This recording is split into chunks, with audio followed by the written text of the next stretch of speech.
Welcome to the Wickedly Smart Women podcast, featuring stellar conversations with emerging and established wickedly smart women. Thanks for joining us today as we celebrate women who are committed, care deeply, and have the courage to take action and create conscious change all around the world. Now here's your wickedly smart host, Angel B. Hartwell.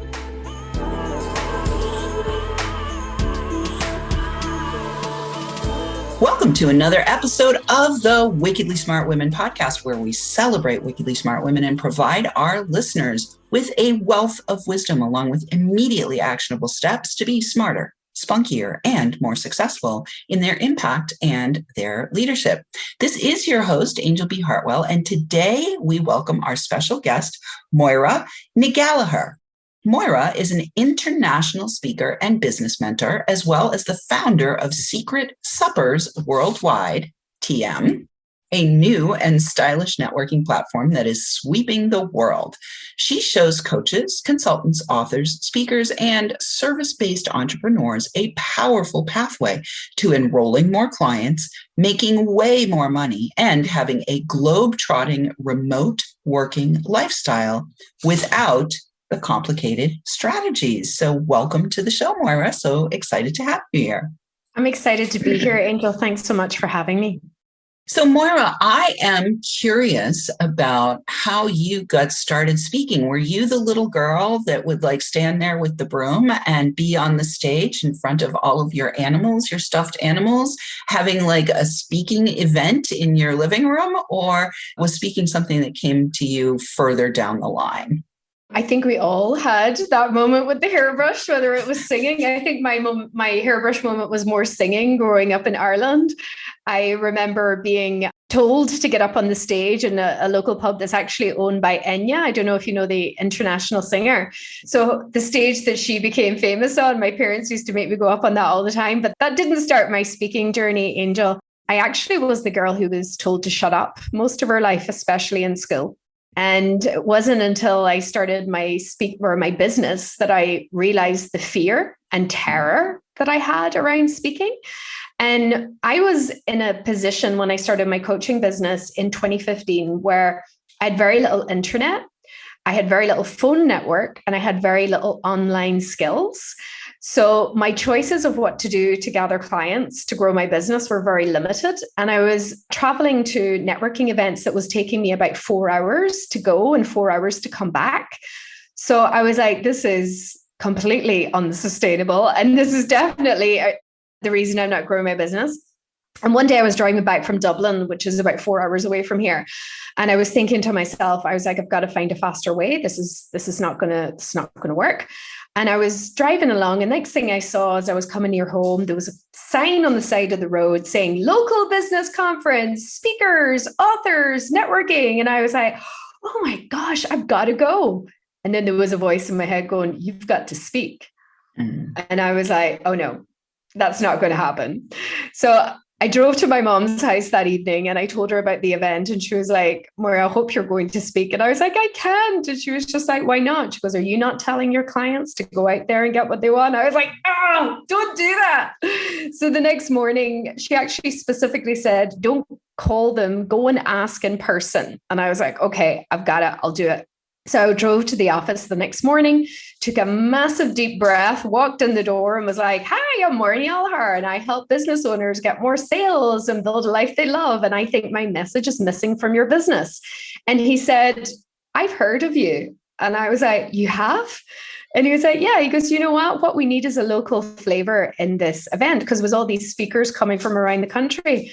So I walked out of the room, Angel, and I didn't know whether to laugh or cry, because it was good that I got booked to speak, but then the terror really started coming in on me. So long story short, I spoke that day, didn't do as good a job as I would do at an event today, but I spoke from my heart. I shared some stories. I gave some really great value. And as soon as I got off the stage, I was approached by a woman who invited me to speak at a prestigious event in Ireland. There were going to be 200 people at it. And it wasn't an invitation. It was like, you're going to be on my stage. I was like, okay, you've got it. And then 2 people were interested in working with me. And I remember leaving the event that day thinking to myself, well, this is how I'm going to grow my business, because what it just took me in 20 minutes has been taking me two months to do online. So that's how I got into it. And I literally failed my way to where I am today. I certainly don't think it was an elegant walk by any means, but I just kept picking myself up and I just kept going. Yeah, beautiful. Well, there's a lot there that I want to dig into. The first piece that I want to just underscore that I want our listeners to really hear, that you kept failing your way forward and you kept picking yourself up and moving forward, which is something that we hear a lot, but we don't really embody that or acknowledge that until we're in it ourselves,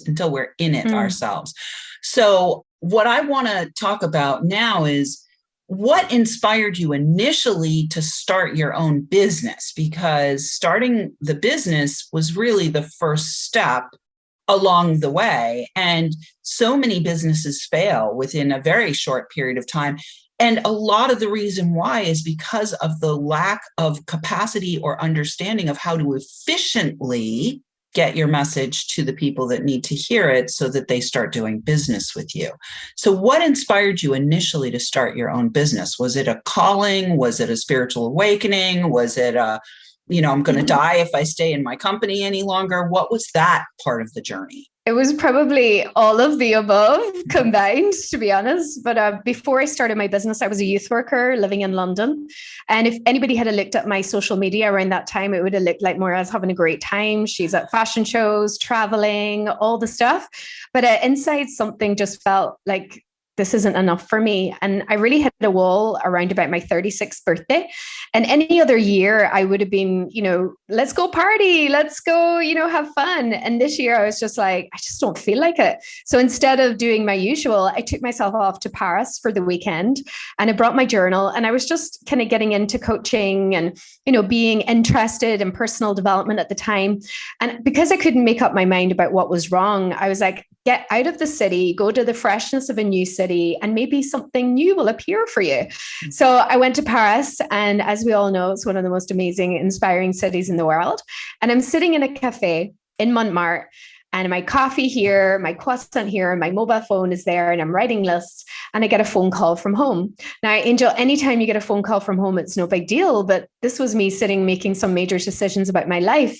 And when I saw the word home come up again on the phone, I literally had this feeling of peace wash over me, and something was saying, you need to go home. Now, to put this in perspective, I left home when I was 18, like most of us do. I came from a small town that I couldn't wait to leave because I never felt like I really belonged here.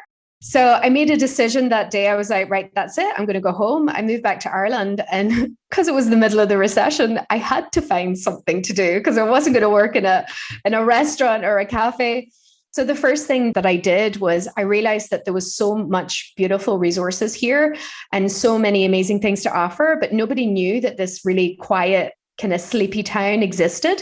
So I took it upon myself to create these heart-led adventures for people to get out of the city and experience Ireland. So my first business was bringing people to this amazing, inspirational place to have a unique experience. And I did that for 2 years, and over 1,000 people came to Ireland. And it was from doing that I realized that, oh my gosh, I'm really good at sales. These business owners are really struggling with sales. So I moved from selling travel experiences to working with people one-on-one with sales. And I kind of just fell into coaching and mentoring, and speaking came as part of that journey. Mm-hmm. And I really think that the reason I did it was because I was determined that I had so much more to give than the job I was in was allowing me. And I think the more I gave, the more I realized that there's even more here. And I just kept helping people, and that a business unfolded, a brand unfolded from doing that. Beautiful. So I also came from a small town, and I left at 17 because I also didn't feel like I belonged. And I love doing these interviews because there's always a piece of me in every one of my guests, I have found. So I love also that you said that as you saw that sign on the road for that speaking event, and you heard this voice in your head that said, you need to speak.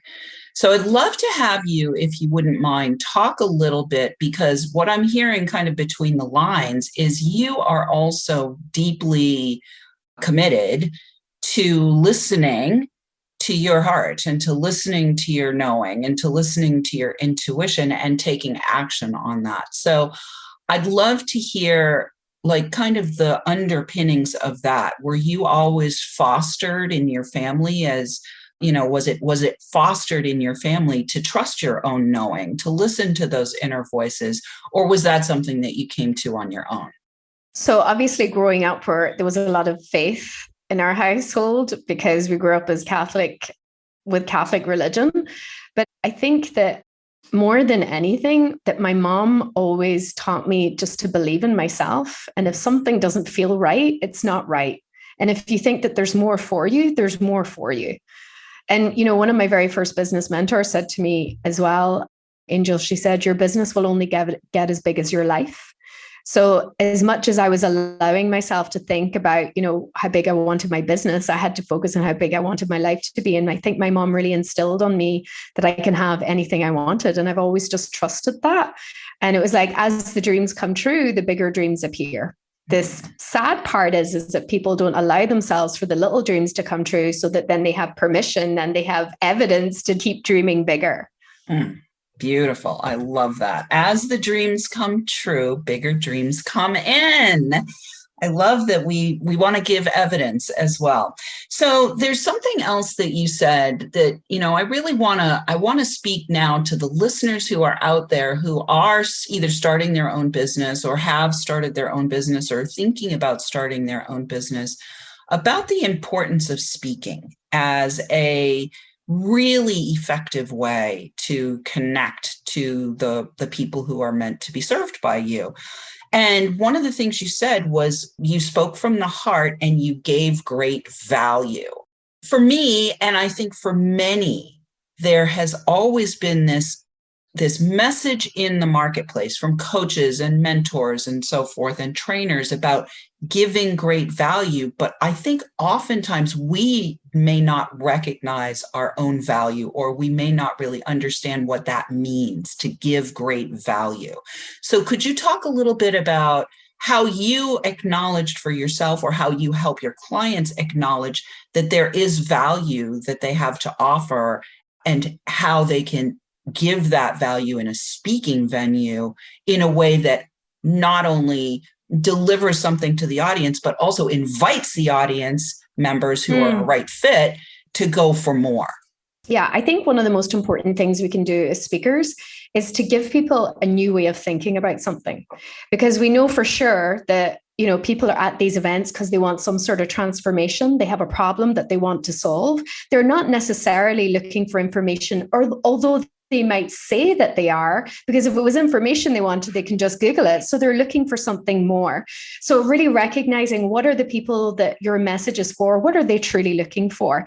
And when I speak, I really want to help people see things in a different way. I want to give people breakthroughs. I want to give them a new perspective. Like when I first started my business, I talked about that story I told you about sitting in that cafe and being so confused about my life. And I listened to a voice, like who knows what that voice was, but because I listened to it. So I've had so many people come up to me after I speak and going, I wish I had have listened to the message that I got years ago, because I might not be still in this job, or I wish, and it gives people confidence to see, what, the next time I'm going to do that, the next time, or when I leave here, I'm going to make a change, because people need to see you as their hero, because if it works for you, they have a chance of it working for them.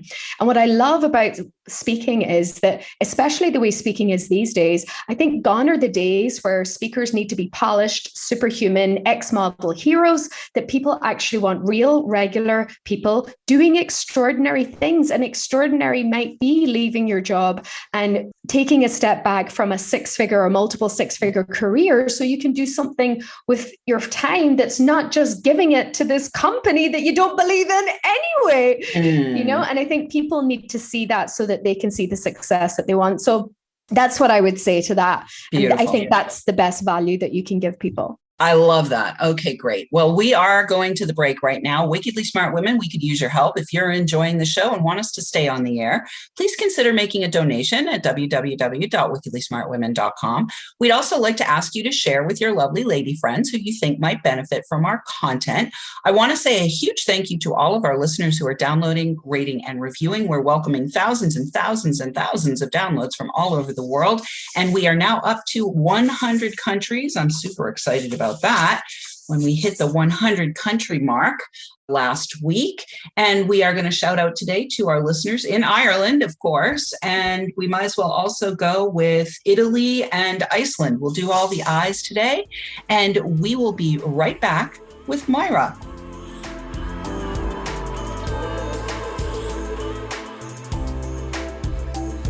The Wickedly Smart Women podcast is brought to you by the Wealthy Life Mentor. Women, are you on the edge knowing that life is calling you to make a change? Are you ready to be part of the evolution of what it means to be a wickedly smart woman, creating your wealthy life by design? A life that is an extraordinary work of art. Angel B. Hartwell, the Wealthy Life Mentor, is hired by women in transition. Women just like you who want to break through to their brilliance, become clear on the value of their wisdom, and embody a beauty-filled, balanced life of shameless self-expression. Discover your wealthy life readiness by taking the quiz at quiz.wealthylifementor.com.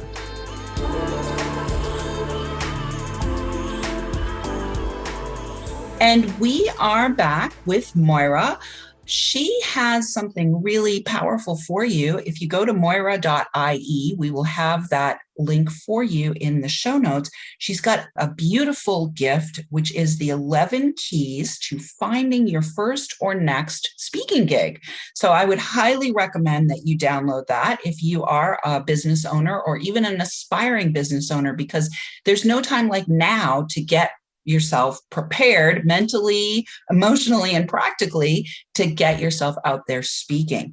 So Moira, before we went to the break, we talked about this idea of giving great value. And I love your perspective about giving great value means actually giving people a different perspective on what's possible by role modeling what's possible.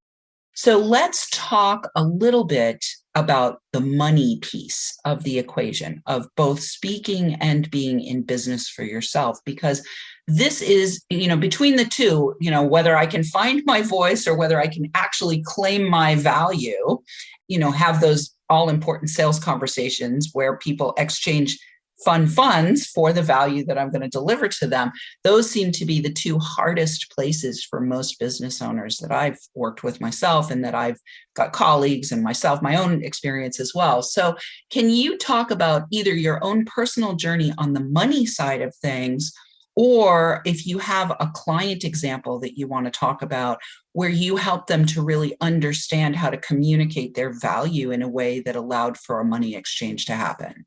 Yeah, absolutely. That's a great question. And yes, the money piece. I mean, it's just not one of us can escape the stories that we have growing up around money. And entrepreneurship is almost a process of undoing everything that we've learned, because we literally grow up being told never to ask for money. And then you go into entrepreneurship and you have to ask for everything. And in fact, one of the stages that I spoke on, Angel, in New York, I was speaking on stage with Les Brown. Everybody knows the amazing Dr. Les. And the day that I was speaking, I got to the venue and I could feel I had forgotten something. And I'm walking around going, what is it? About an hour before I was to get on stage, and I realized I'd forgotten my shoes. And I was like, oh my gosh, there's no way I can go on stage like with barefoot. Although you seem like a person who might be open to that. I did it once in Bali, but not this day. This was not the day for bare feet. So I ran outside, I called an Uber, and I'm waiting for the Uber car on the sidewalk in Manhattan, all these beautiful cars pulling up. The next thing I see this really beat out Honda pulling up, and I was just like, no, is that my car? And it was like, oh my, how are you even got a job here? And I was like, okay, I have no time to waste. Let's take me to the hotel. So we're chatting away. The Uber driver's lovely and all the rest of it. So we get to the destination and I go to get out of the car. And he was like, oh, I was like, thank you so much. Bye. And the Uber driver said, oh, excuse me, ma'am. I says, yes. He goes, can you give me a 5-star rating? And I was like, what? He was like, well, I want to boost my score. Did I not take you where you wanted to go? And I was like, yeah. So I get out of the car and I gave the guy a 5-star rating. In fact, when I looked at his score, he had a 5.5 average driving around in a beat out Honda. And the only reason he had that is because he was asking every single customer that got into his car. So I always say to people, you can master the ask in your business, because if an Uber driver can ask for the sale, you can ask for the sale. And I think that what we don't do is we don't give ourselves a chance to get good at asking, to feel comfortable with asking, and to find our way of asking. I think that there's so many ways that you can ask for money. There's so many ways you can ask someone, invite somebody to work with you. And that's why I don't use words like pitches. I try and avoid using that word completely. When it comes to somebody working with me, I want it to feel like an invitation to do what they want to do. And I think if people can approach it like that, if they don't want to do what they want to do, that's fine. But you have given them the invitation. You have laid out the roadmap for it. You know, so I think when we think about it like that, asking for money it's essential, because then if they really want it, they have to invest. And if somebody doesn't invest in themselves, they are not going to be committed to the journey. So people think that they're asking for money for themselves, but they're actually asking for a lot of money to help the person be really committed to what they say they want. Because as we know, the heart follows the pocket. Right? It's like, I have shoes here in the background, and these are all my most expensive shoes who have a very special place in my house. All the other shoes that don't matter are just thrown around the place, right? Because I invested a lot in these. So you take care of them. It's the same with coaching. It's the same with the magic and the transformation that, you know, us as coaches and trainers and teachers are offering people. So I think it's just how you think about it. But always remember, if you keep asking, you just get better at asking. You keep making money, you get better at making money. That's right. You get to keep making money, get better at making money. I love that. Well, it's interesting because as you were speaking, I had a vision that came in that hopefully will illustrate exactly what we're talking about here, which is, you know, you talk a lot about this pathway, right? That you help people to see the pathway, right? And you give them the pathway. And the difference between asking somebody to invest and just giving information, which is, I think it's like a little rite of passage, a turning point for many people who might get activated to speak and become a business owner, but not really have the clarity about the business side of being a business owner, is like, here you are on stage, you're showing them the map, right? But if they buy the map, they're going to have a much better chance of getting to the destination that they say that they want to go to. So we have a couple minutes left, Moira. And what I'd like to do now is I'd like to ask you if you would be willing to share maybe what your biggest money block might have been and what you did to overcome it, or what your biggest challenge might have been in the initial getting used to the asking situation.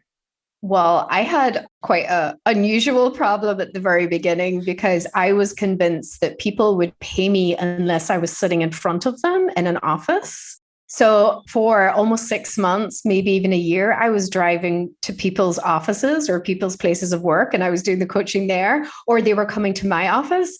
And it was like, I had a mentor at the time, and it was like as if he just didn't know that's what I was doing. And one day he was like, why are you driving so much? And I was like, well, I have to go and see my clients. And he went, what?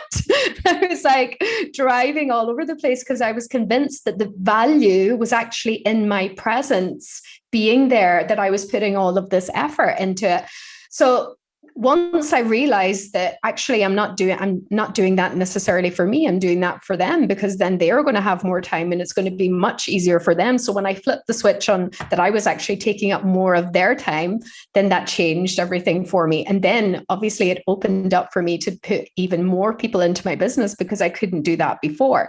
So that was way back in 2015. And I giggle at, the person that I was back then. So I really truly believe that in my experience, that I would never be able to ask anybody to invest a high amount of money in me if I wasn't doing it myself. And I think that this is a big breakdown for coaches, and they're, watching other people charge, let's say, high ticket or premium value, whatever you like to call it. And then they're absolutely convinced that they can't do it. And you're right. Because if you're not willing to do it for yourself, then you're not going to be able to have somebody else do it. So it kind of works both ways. So it's like, I decided that I was going to be the person who invests in myself at that level. And because I made the decision to be that kind of person, it then made it easier. It was always give me a right of way then to expect somebody else to invest that in themselves, because I did. And I think all too often we can put expectations on other people that we're not willing to live up to ourselves. Totally. And that was probably one of my biggest breakthroughs when it came to money. Yeah, totally. That's ubiquitous in the coaching and speaking and influencer industry, that if you're not investing at a high level, you actually cannot do it. It's almost like you don't know what it's like to be a parent until you become a parent. You don't know what it's like to go through the process of investing at a high level if you don't go through the process of investing at a high level. And once you've done it, you can actually guide and support others to be able to do it as well. So totally agree with that. One other piece that I wanted to really highlight there was the whole thing around you feeling like you had to cart yourself all over the place because the value was in the amount of effort that you were putting in. That was your mindset. Mm. And so what I want our listeners to hear is the value is not necessarily in the amount of effort that you're putting in when we're talking about more subtle shifts in perspective and mindset that a coach can give to someone. Like one little shift in mindset can be have a multi-million dollar value. Right. And it's not got to do with whether or not you had on your fancy shoes or you drove 4 hours to get to the client to give them this nugget. It's about being present to what is the perspective shift that the person really needs. Well, we are at the end, Moira. Is there anything else that you'd like to say before we close? Well, for your listeners who are inspired now to consider if speaking is something that they would do, what I would say is that gift that I've given you, it's going to give you a load of ways that you can find the gig. So find the gig before you're ready to speak. That's what I would say to them, because you can't get ready for an event that you don't know when it is, who's going to be there, what time it is, anything like that. But if the gig is booked, wickedly smart women will prepare themselves. They will stay up the night before if they have to make sure that they do an absolutely fantastic job. So trust yourself, get the opportunity, and then get ready. I love it. What a fabulous thing to say.